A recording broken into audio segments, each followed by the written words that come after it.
नमस्कार, hello viewer. आज का जो विषय वस्तु है कुंडली में केंद्र भाव अगर रिक्त है, खाली है तो उसका क्या प्रभाव होता है। और इस चीज़ को देखने के लिए बर्थ चार्ट में कुंडली में किस तरह अप्लाई की जाती है और इसका तौर तरीका क्या है, इस पर भी विचार विमर्श होगा। तो चलिए अपने विषय वस्तु की तरफ आगे बढ़ते हैं। जैसे पत्रिका में किसी बर्थ चार्ट में 1 से लेकर 12 भाव होते हैं। जो पहला चतुर्भुज है वही प्रथम भाव होता है, इसी को हम लग्न कहते हैं। तो प्रथम भाव, द्वितीय भाव, तृतीय भाव, चतुर्थ भाव, पंचम भाव, षष्ठ भाव, सप्तम भाव, अष्टम भाव, नवम भाव, दसम भाव, एकादश भाव, द्वादश भाव, 1 से लेकर 12 भाव होते हैं। और 12 भाव में जो प्रथम भाव है, चतुर्थ भाव है, सप्तम भाव है, दसम भाव, यह केंद्र स्थान होता है। और पंचम भाव, नवम भाव जो है त्रिकोण स्थान है। और यहाँ पे भी दिया हुआ है 1, 4, 7, 10 केंद्र स्थान है और 5, 9 त्रिकोण भाव है। और यहाँ पे राशियों का जो स्वामी है, जैसे कि मेष राशि, वृश्चिक राशि का स्वामी मंगल देव होते हैं। और मिथुन राशि, कन्या राशि का स्वामी बुध देव होते हैं। धनु राशि, मीन राशि का स्वामी गुरुदेव होते हैं। वृषभ राशि, तुला राशि का स्वामी शुक्रदेव होते हैं। और मकर राशि, कुंभ राशि का स्वामी शनिदेव होते हैं। और सिंह राशि का स्वामी सूर्यदेव है। कर्क राशि का स्वामी चंद्रदेव हैं।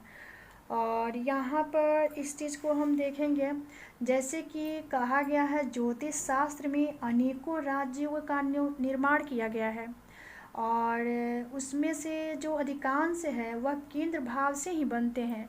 और केंद्र भाव के जो स्वामी हैं उनके साथ राज्यों का निर्माण होता है। जैसे प्रथम भाव है, चतुर्थ भाव, सप्तम भाव, दसम भाव, इनके जो स्वामी है उनके साथ राज्यों का निर्माण होता है। जैसे कि पंच महापुरुष योग होता है, वह केंद्र में ही ग्रहों का जब भी प्लेसमेंट होता है। जैसे कि शुक्र की राशि है वृषभ राशि, तुला राशि और मीन राशि। शुक्र उच्च होते हैं मीन राशि में और इनका जो राशि है वृषभ राशि, तुला राशि।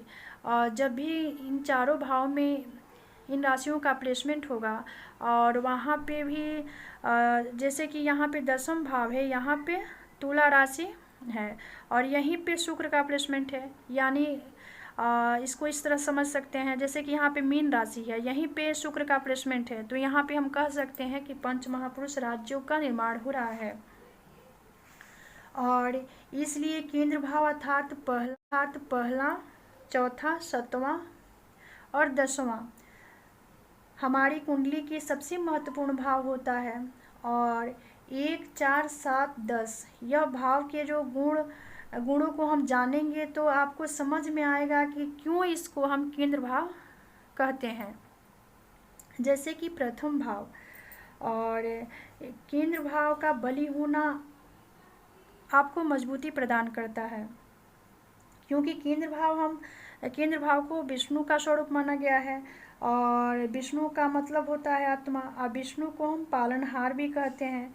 लेकिन इस चीज़ को यहाँ पे देख लेते हैं, कई बार केंद्र भाव खाली भी होता है और देखने में आता है वहाँ पे शुभ फल की प्राप्ति हो रही है। तो वहाँ पे इस चीज़ को समझना भी ज़रूरी होती है।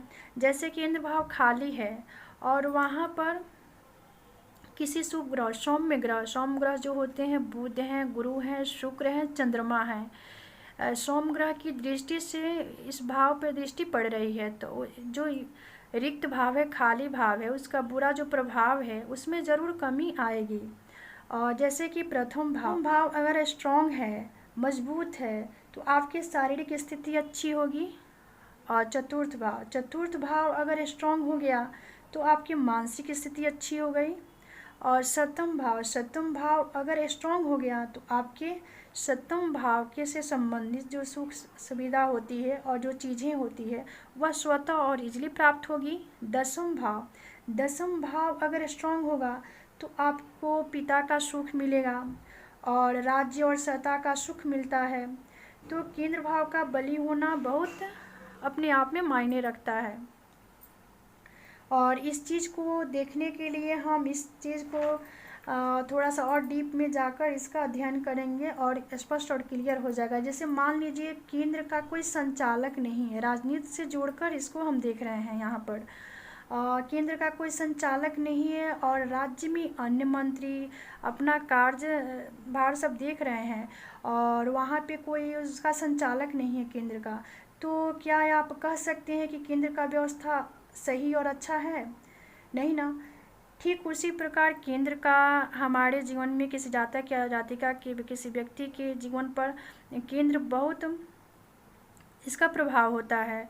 और जैसे कि प्रथम भाव जातक या जातिका का खुद का होता है, व्यक्तित्व का होता है। चतुर्थ भाव, अब देखिए यहाँ से हम जो माता पिता का सुख होता है उसको भी यहाँ से दसम भाव से पिता का और चतुर्थ भाव से माता का सुख का भी हम विचार करते हैं। इसीलिए हमारा जो केंद्र भाव है उसको बलि होना बहुत मायने रखता है। और यहाँ पर इस चीज़ को देख लेते हैं, जब भी प्रथम भाव, चतुर्थ भाव, सप्तम भाव, दसम भाव रिक्त है, खाली है, तो यहाँ पर हमें यह देखना होगा कि लग्न का जो स्वामी है और पंचम का स्वामी है, नवम का स्वामी, इनका स्थिति, इनका प्लेसमेंट देखना जरूरी होता है। क्योंकि यह तीनों जो कुंडली के स्तंभ हैं, प्रथम भाव के स्वामी, पंचम भाव के स्वामी, नवम भाव के स्वामी। जैसे कि किसी जातक का जातिका का खुद का होता है, व्यक्तित्व का होता है प्रथम भाव, और जो पंचम भाव है उसका ज्ञान है, बुद्धि है, विवेक है, और संतान का विचार यहाँ से की जाती है। नवम भाव उसका भाग्य है। तो मान लीजिए यहाँ पर किसी जातक, किसी व्यक्ति का उसका व्यक्तित्व भी सही हो, उसका शारीरिक स्थिति भी सही हो और उसके पास ज्ञान हो, बुद्धि हो, विवेक हो, तो और भाग्य भी उसका साथ देने लगे, तो क्या हम कह सकते हैं उसको कोई समस्या होगी जीवन में? नहीं ना। तो इसीलिए यहाँ पर केंद्र भाव को समझना थोड़ा सा ज़्यादा ज़रूरी होती है। तो आज का विषय यहीं समाप्त होता है। मिलते हैं अगले वीडियो में ज्योतिष के एक नए विषय के साथ। तब तक के लिए धन्यवाद, नमस्कार।